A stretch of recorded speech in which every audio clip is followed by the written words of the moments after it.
6장 1절로 13절 말씀을 통하여 어찌하여 더라고 하는 제목으로 하나님 말씀 증거하겠습니다.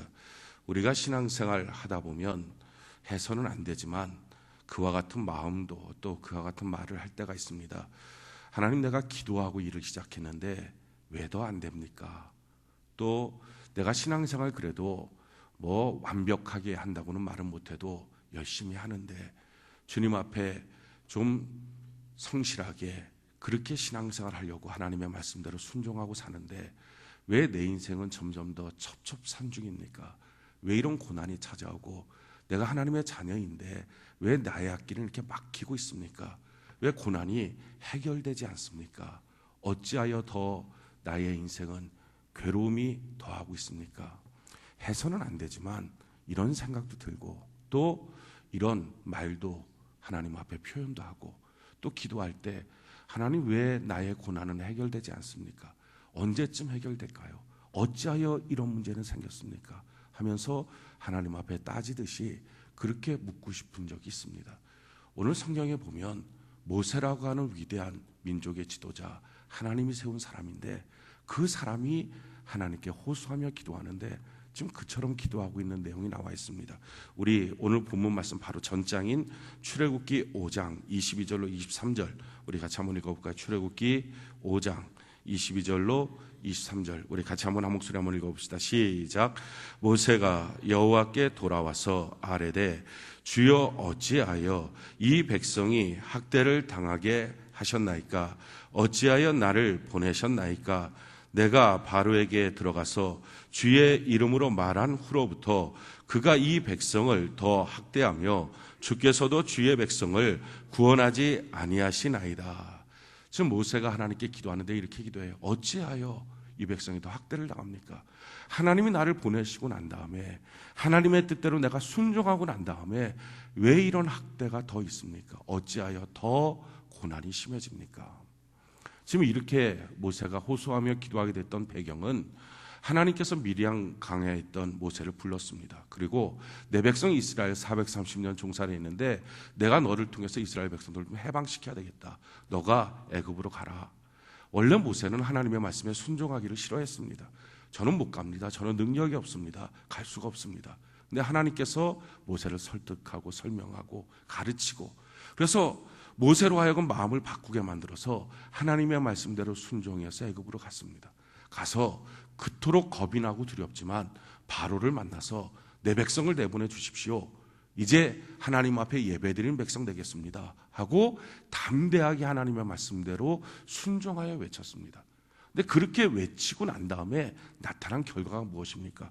오늘 출애굽기 5장 4절에 보니까요, 애굽왕이 그들에게 이르되 모세와 아론아 너희가 어찌하여 백성의 노역을 쉬게 하려느냐? 가서 너희의 노역이나 하라. 야 그래, 야 하나님이 그랬다고 어서 가라. 내가 430년 너희들 종살이 한 것만 해도 대단하다. 빨리 가라. 이렇게 해야 되는데 그게 아니라 야 무슨 쓸데없는 말 하냐? 안 되겠다. 너 치워버려라. 이게 거절하는 거예요. 거절할 뿐만 아니라 거기서 한 걸음 더 나가서 고통이 점점 강화되기 시작을 합니다. 9절에 보니까 그 사람들의 노동을 무겁게 함으로 수고롭게 하여 그들로 거짓말을 듣지 않게 하라. 야 그들이 놀아서 그래. 더 노동을 무겁게 해. 그래서 그 명령을 들은 바로의 신하들이 5장 10절에 보니까 백성의 감독들과 기록원들이 나가서 백성에게 말하여 이르되 바로가 이렇게 말하기를 내가 너희에게 짚을 주지 아니하리니 너희는 짚을 찾을 곳으로 가서 주우라. 그러나 너희의 일은 조금도 감하지 아니하리라 하셨느니라. 집도 안 주고 노동량은 똑같이 하고 그렇게 하고 가서 일하라. 그러니까 시간은 똑같은데 집은 안 주고 재료는 없고 잘 가서 구해 갖고 와야 되고 일은 똑같이 해야 되고 훨씬 더 힘든 상황이 됐어요. 이렇게 힘든 상황 가운데 당연히 목표하는 양을 채우지 못하니까 이 바로의 신하들이 이스라엘 백성들을 향해서 14절에 보니까 바로의 감독들이 자기들이 세운 바 이스라엘 자손의 기록원들을 때리며 이르되 너희가 어찌하여 어제와 오늘에 만드는 벽돌의 수요를 전과 같이 채우지 아니하였느냐 하니라.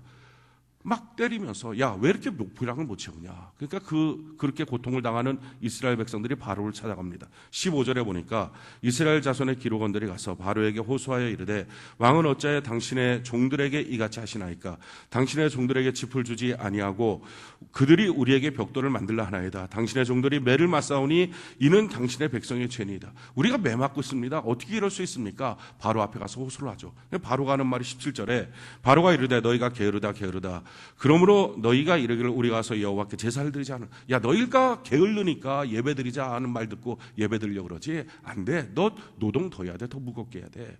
더 힘든 상황이 된 거예요. 이 힘든 가운데 마침내 이스라엘 백성들이 모세와 아론을 봅니다. 그래서 그들에게 뭐라고 말하냐면 20절에 보니까 그들이 바로를 떠나 나올 때 모세와 아론이 길에 서 있는 것을 보고 그들에게 이르되 너희가 우리를 바로의 눈과 그의 신하의 눈에 미운 것이 되게 하고 그들의 손에 칼을 주어 우리를 죽이게 하는도다. 여호와는 너희를 살피시고 판단하시기를 원하노라. 이스라엘 백성들은 하나님의 사람으로 모세와 아론이 왔다는 걸 믿었습니다. 그래서 기뻐했습니다. 근데 모세와 아론이 하나님의 뜻이라고 와서 선포한 거예요. 이 백성들을 해방시켜라. 근데 해방시키라는 말을 듣고 난 다음에 바로가 더 큰 고욕을 줍니다. 고통이 심해졌어요. 이스라엘 백성들이 그 고통 때문에 어떻게 반응합니까? 야, 정말 하나님이 너희를 보냈으면 이 고통 가운데서 해방시켜 주겠지. 어떻게 너희가 말하고 행동하고 난 다음에 내 고통이 더 심해지겠냐? 너희들 하나님이 보낸 거 아닌 것 같다. 하나님이 너희들을 심판할 거야 하면서 백성들의 마음도 모세 아론을 향해서 원망하고 등을 돌립니다. 바로도 억세졌고요. 신하들도 적이 됐습니다. 심지어는 이스라엘 백성들조차도 등을 돌리기 시작합니다. 이런 상황 가운데 모세가 하나님 앞에 엎드려서 호소하는 거예요. 하나님, 하나님의 뜻대로 순종했는데 하나님의 말씀대로 기도하며 일을 시작했는데 어찌하여 더 안 됩니까?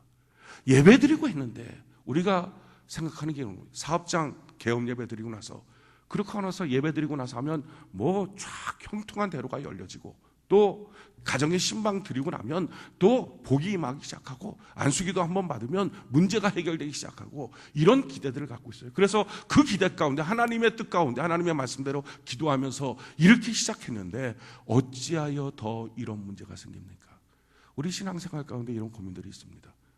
우리가 되돌아봤을 때 물론 우리가 잘못한 것도 있고 죄도 있겠죠. 하지만 그것보다 하나님의 말씀대로 그래도 믿고 살려고 하는데 어찌하여 더 고난이 심해집니까? 어찌하여 더 이 문제는 해결되지 않습니까? 자, 이럴 때요, 이 질문에 대해서 이제 하나님이 답변하셔야 합니다. 왜 그런지에 대해서, 왜 하나님의 뜻대로 했는데 더 안 되는지에 대해서 이제는 하나님이 답변하셔야 됩니다. 그 답변의 내용이 출애굽기 6장 오늘 읽었던 본 말씀 1절로 13절의 내용입니다. 오늘 이 하나님의 답변을 듣고 그래서 그런 거구나. 그래서 우리가 어렵고 힘들 때 어찌하여 더라고 하는 원망과 회의 가운데 있지 말고 믿음의 수준을 높여서 이 믿음으로 말미암아 우리가 승리하는 거룩한 백성 되는 역사 있기를 바랍니다. 하나님께서 오늘 답변하는 내용이 무엇입니까? 이 답변은 모세에게만 답변한 게 아니라 사실은 오늘 말씀 듣는 우리 모두에게도 답변하신 말씀이에요. 세 가지로 답변하셨어요.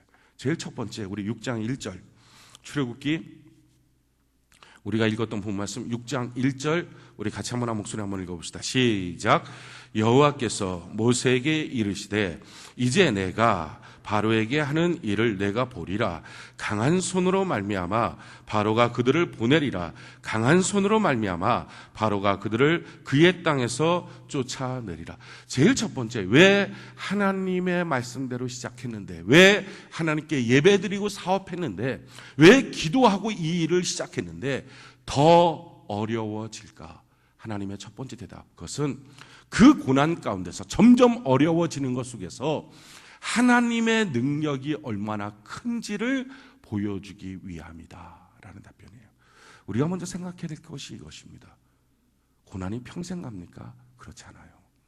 우리가 지난 인생을 한번 되돌아봅시다. 우리가 지나간 인생 가운데 고난의 시절들이 있었어요. 근데 그 고난의 시절이 평생 고난입니까? 아니에요. 고난의 때가 있고요, 고난이 끝나고 나면 평탄한 때가 있습니다. 지금 우리가 설사 고난을 받고 있다 할지라도 이 고난의 때가 평생 가는 게 아니라 이 고난의 때가 끝나고 나면 평탄한 때가 있어요. 이 고난의 때는요, 성경은 잠깐 있는 거라는 거예요. 왜 잠시 잠깐 고난의 때가 있습니까? 이유는 이 잠시 잠깐 있는 고난의 때에 하나님이 우리에게 가르쳐 주기를 원하는 레슨, 교훈이 있는 거예요. 그 교훈을 갖고 있어야만 고난의 때가 끝나고 난 다음에 평탄한 때가 되었을 때 그 교훈을 붙잡고 우리가 마땅히 살아야 될 삶을 사는 것입니다. 사실은요, 하나님께 드려야 될 레슨은, 교훈은 평탄한 때 주지 않습니다. 고난의 때 줍니다. 고난의 때 나의 수준이 평탄한 때에 나의 삶의 모습으로 나타납니다. 우리가 시험 보는 걸 알아요. 그 고등학교 3학년 때 1년 동안 시험 준비하면서 수능시험, 학력고사, 연합고사 이거 준비하느라고 정신 못 차리죠. 얼마나 자기 하고 싶은 거 다 못하고 정말 고난이에요. 애들 하고 있는 거 보면 부모의 마음에 차라리 내가 하지. 너무 안쓰러운 거예요. 그렇게 잠도 못 자고 공부하고 정신 못 차리게 1년 내내 그렇게 공부하는 거 참 안쓰럽죠. 그런데요, 그 고난의 때에 얻어진 결과, 그 고난의 때의 자기의 반응, 그 시험 점수가요, 그 고난의 때가 끝나고 난 다음에 평탄의 때가 왔을 때 인생의 수준을 결정합니다. 인생의 질을 결정하는 거예요. 평탄한 때 인생의 수준이 결정되는 게 아니라 내가 어떤 수준으로 살겠구나, 내가 어떤 지경 속에 살겠구나, 내가 얼마나 탁월한 인생을 살겠구나, 평탄한 때 주는 게 아니라 고난의 때 얻어진 교훈과 결과로 그 삶이 이루어지는 거예요. 그래서 고난은요, 평생 가는 게 아니에요. 그 고난의 때에 우리에게 주신 하나님의 교훈이 있어요. 첫 번째 교훈이 뭐예요? 하나님의 능력을 보라는 거예요. 이 하나님의 전능하신 능력을 우리가 깨닫고 나면 평탄한 때가 되면, 이토록 크신 하나님, 위대하신 하나님, 전능하신 하나님, 그 하나님이 나와 함께 하신다, 이 사실만 알면 우리 인생이 얼마나 지경을 뛰어넘을 수 있을까요? 절대로 소시민적으로 살지 않습니다. 이 사업만 잘 됐으면, 이 가정만 잘 됐으면, 내 아이만 잘 됐으면 이렇게 살지 않고요, 하나님 날 향한 계획과 뜻이 뭡니까? 나를 이 땅에 왜 만드셨습니까? 민족적인 사명을 알고 세계적인 사명을 알고 나 개인을 향한 하나님의 계획을 아는 거예요. 그 계획 가운데 평탄한 때 지경을 뛰어넘게 하시는 하나님의 능력을 붙잡고 위대한 인생을 살아갈 수 있는 거예요. 고난의 때에 하나님의 능력을 체험하지 못하면, 그러면 평탄한 때가 왔을 때도요, 이 문제나 좀 해결됐으면, 먹고 살기나 했으면, 집이나 한 채 있었으면, 평생 삶의 결과가 집 한 채 남기고 죽는 거예요. 뛰어넘는 인생이 없는 거예요. 성경이 말해요. 너의 인생에 왜 고난이 있느냐? 이스라엘 백성들 왜 고난이 있을까? 하나님 말하는 거예요. 고난이 깊어지면 깊어질수록 하나님의 능력이, 하나님의 전능함이 점점 커지고 있다는 걸 너희가 깨닫게 될 거다. 우리가 압니다. 하나님은 10가지 재앙을 통해서 애굽을 심판하면서 하나님의 능력이 얼마나 위대한지 점점 더 강력한 재앙을 통해서 하나님이 보여주는 거예요. 우리의 인생의 고난이 깊어집니까? 깊어지는 고난 가운데 하나님의 강한 손이 점점 깊어지는 거예요. 그걸 한번 발견해 보십시오. 내 인생의 고난 속에 개입하면서 안 될 것 같은 그 문제를 해결해 주시는 하나님을 바라보고요, 그 강하신 하나님 때문에 평탄한 때 왔을 때 전에도 그렇게 일해 주신 하나님, 내가 믿습니다. 저는요, 목사 되기 전에 신앙생활 정말 개판이었을 때 알코올 중독자였습니다. 알코올 중독자로 있었던 나를 살려서 목사 만드신 하나님, 제 삶의 목사로서의 최고의 믿음의 자원이 뭔지 아십니까? 그런 쓰레기 같은 나를 들어서 목사 만드신 하나님, 이제 하나님 목사 됐습니다. 나를 들어서 하나님 어떠한 위대한 하나님의 지경을 뛰어넘게 하시겠습니까? 문제가 왔을 때 문제 앞에 좌절하지 않는 거예요. 뛰어넘을 수 있는 담력이 있는 거예요. 고난의 시간에 왜 고난이 점점 깊어질까요? 하나님의 능력의 깊으심을 발견하라. 하나님이 얼마나 더 위대하게 하신 걸 발견하라. 제가 지금 감기 몸살 때문에 몸이 굉장히 안 좋거든요. 근데 감기 몸살 때문에 경험하는 하나님, 그것하고 큰 병이 있을 때 경험하는 하나님 다르지 않겠습니까? 우리 인생의 고난이 깊어지는 이유는 하나님의 더 크신 능력을 체험해서 너 고난의 때가 끝나고 평탄한 때가 오는데 그때 너의 삶의 수준을 결정하라. 너가 어떤 인생 살 것인지를 그 믿음을 갖고 결정하라. 이것이 고난이 점점 깊어지게 하시는 하나님의 이유입니다. 두 번째, 왜 우리의 인생에 고난이 깊어지는 경우가 생길까? 그것은 하나님이 어떤 분인지 그의 인격을 알기 위해서 그렇습니다. 우리 2절부터 5절까지 우리 같이 한번 읽어볼까요? 2절부터 5절까지 우리 같이 한 목소리 시작. 하나님이 모세에게 말씀하여 이르시되 나는 여호와이니라. 내가 아브라함과 이삭과 야곱에게 전능의 하나님으로 나타났으나 나의 이름을 여호와로는 그들에게 알리지 아니하였고 가나안 땅 곧 그들이 거류하는 땅을 그들에게 주기로 그들과 언약하였더니 이제 애굽 사람이 종으로 삼은 이스라엘 자손의 신음소리를 내가 듣고 나의 언약을 기억하노라. 좋은 친구는 어떻게 해서 발견합니까? 고난의 시절에 같이 있다 보면 깨달아지는 거예요. 고난의 때도 성실하고 신실한 사람이 진짜 좋은 사람이에요. 고난의 때 버리고 도망가는 사람은 그러면 원래부터 사람이 안 좋은 거예요. 그건 관계를 맺는 게 아니에요. 그래서 좋은 친구 사귀려면 여행 갔다 와라. 왜냐하면 여행 가서 고생하면 그 사람이 누군지를 안다. 세상 사람들은 좋은 친구 사귀려면 노름해봐라. 그 사람 돈 잃어버리고 나면 인격이 어떤 줄 안다. 뭐 그런 얘기를 해요. 다 무슨 말입니까? 고난의 시절에 그의 인격을 알 수 있다는 거예요. 왜 우리의 고난이 깊어집니까? 그것은 고난의 시절에 날 버리지 않고 나와 함께 하시는 하나님을 발견하는 거예요. 그의 인격을 발견하는 거예요. 성경에 아브라함, 이삭, 야곱 때는 나는 전능한 하나님, 능력의 하나님으로 나타났지만 야훼 하나님, 여호와 하나님으로 나타나지 않았다. 이 여호와 하나님이라고 하는 말의 뜻은요, 어제도 계시고 오늘도 계시고 내일도 계시는 영원하신 하나님을 뜻합니다. 이 영원하신 시간 속에 영원하신 하나님이라고 하는 말의 뜻은 뭡니까? 이건 우리의 삶 속에 개입하면요 언약을 지키는 하나님이에요. 왜요? 과거에 계신 하나님, 그분이 무엇인가 우리를 향해서 언약을 했어요. 근데 이 하나님은 현재도 똑같고 미래도 똑같아요. 그러니까 과거에 약속하신 하나님은 오늘날 그 약속을 이루시고 앞으로도 그 약속을 이루시는 언제나 신실하신 하나님, 환경과 상황이 바뀌어도 약속을 이루시는 하나님, 언약에 신실하신 하나님, 성실하신 하나님이라는 거예요. 사람은 믿을 수가 없어요. 과거에 내가 했지만 오늘날 나는 바뀌었어요. 미래에 나도 또 바뀌는 거예요. 사람은 믿을 수 없지만 하나님은 여호와 하나님, 영원하신 하나님. 우리 하나님은요, 내가 잘 나갈 때도 내 옆에 계시지만요, 내가 땅에 추락했을 때도 날 버리지 않고 곁에 계시는 거예요. 다윗이 고백하는 거예요. 푸른 초장 실만한 물가로 인도하실 때도 계셨던 하나님, 그러나 사망의 음침한 골짜기에서도 나를 떠나지 않고 지팡이 막대기로 해받지 않도록 지켜주신 하나님. 우리 고난의 때에요, 잘 나갈 때도 하나님 앞에 기도하면 응답하시지만요, 고난의 때 무릎 한번 꿇어보십시오. 그 하나님 바라보고서 하나님 앞에 아버지 하나님, 너무 고난이 심할 때는 말도 못하잖아요. 그러니까 아시지요 라고 손 한번 들면요, 내가 여기 있다 다가오시는 주님, 그 주님 만나고 나면 고난의 때 지나고 나서는요 얼마나 담대한지 몰라요. 아까도 말씀드렸지만 제가 그렇게 인간 참 말종으로 있을 때, 카나다에 있을 때 하나님이 저를 찾아오셔서 저를 건져내 주셨어요. 그때 하나님 말씀해 주셨어요. 내가 너 사랑한다. 저는 그 주님의 음성을 잊을 수가 없어요. 그 사랑의 주님 때문에 목회하며 달려가는 거죠. 그러다가 제가 너무 몸이 안 좋아갖고 병원에 갔더니 목 디스크, 이 목 이하를 다 쓰지 못하는 상태에 이르렀다고. 빨리 수술 받으라고. 수술 받는 것도 사실 어떨지 모르겠다고.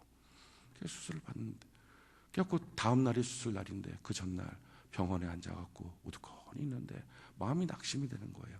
야, 목회하고 났는데 결과가 이렇게 수술 받고 몸이 안 좋아지는 건가? 이게 뭔가 쭉 낙심됐을 때 마음속에 아니지 하면서 떠오르는 마음이 이거예요.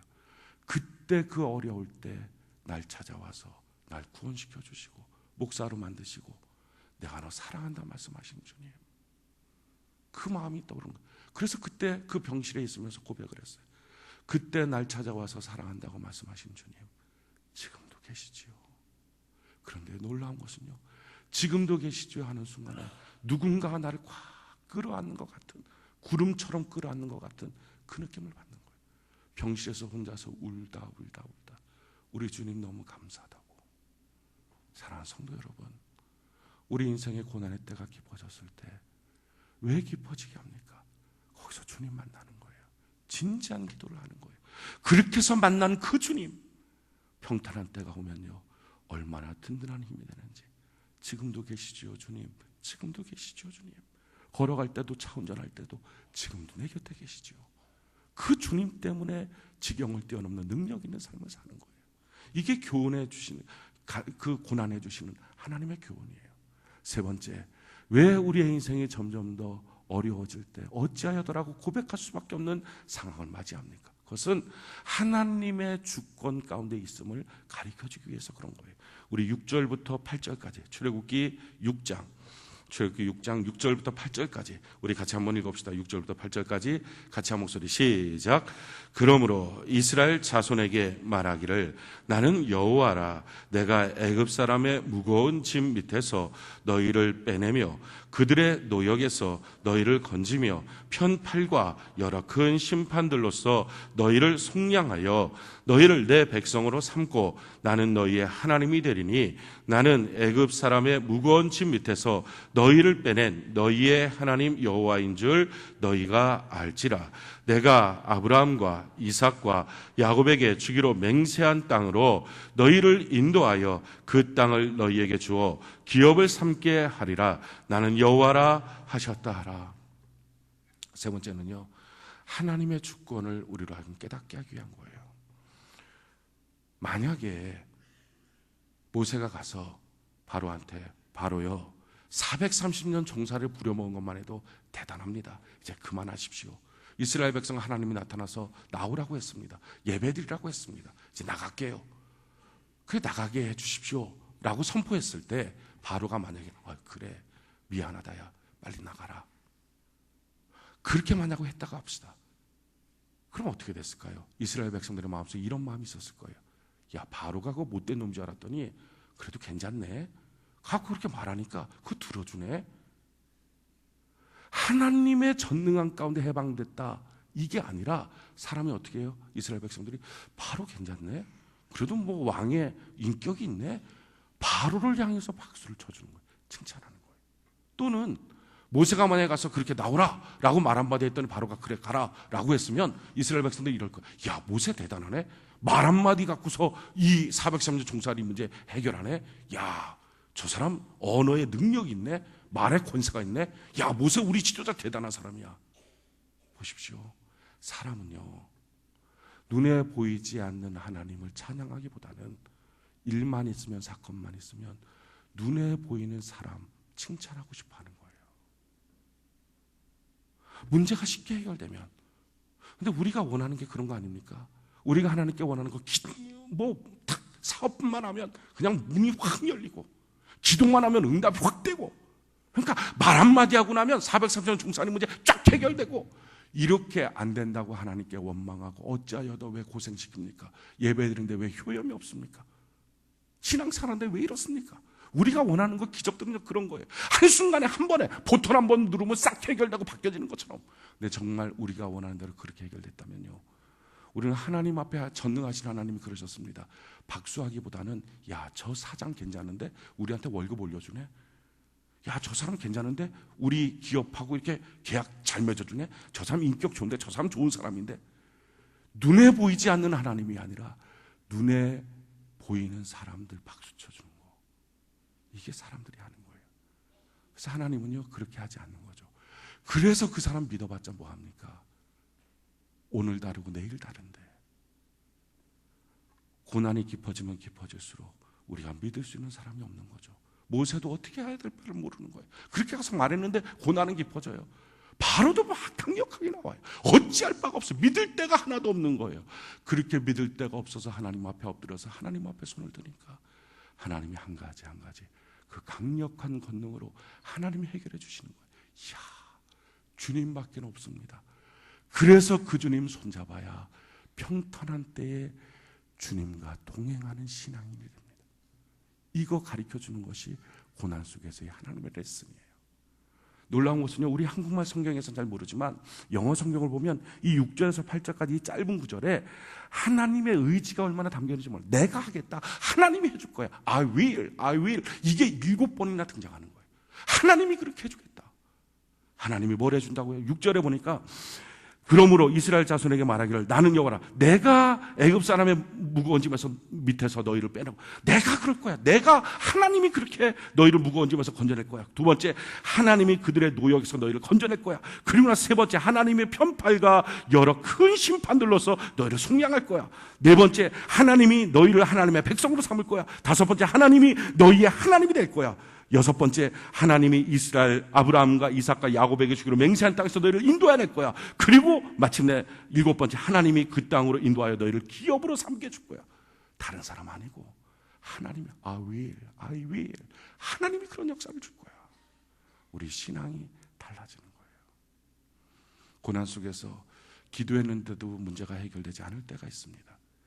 하나님 앞에 예배드리고 기대했는데도 안 될 때가 있습니다. 그래서 우리의 마음속에 어찌하여 더 라고 하는 말이 나올 때가 있습니다. 그때 한번 잘 보십시오.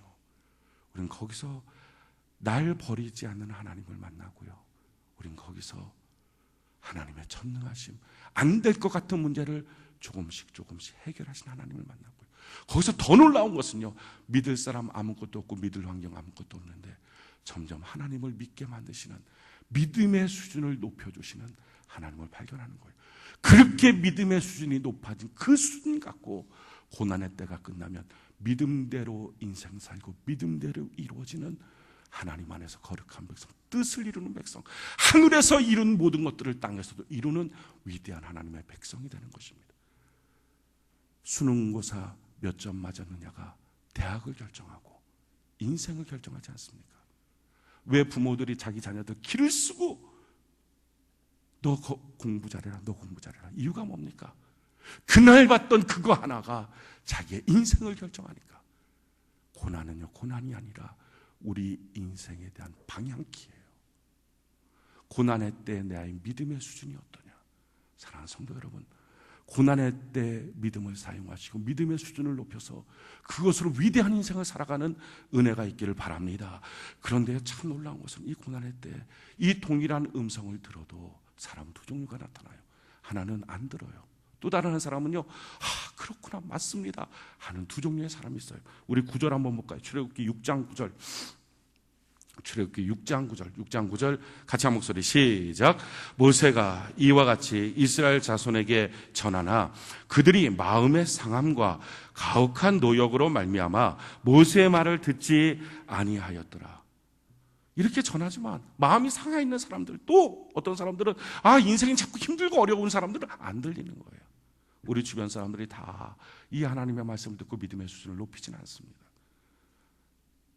믿음의 수준이 높아져야 인생의 수준이 달라지는데 그렇지는 않습니다.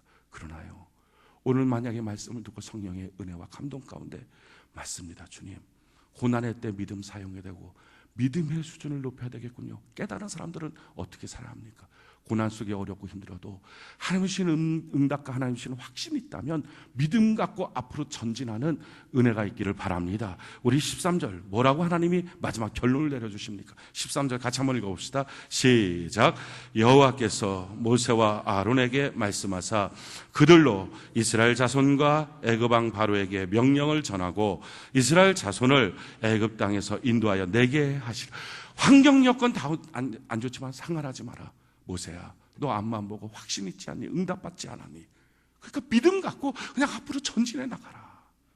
모세는요, 이 교훈을 받아야 되는 거예요. 왜냐하면 그의 인생에 앞으로도 그런 때가 여러 번 있거든요.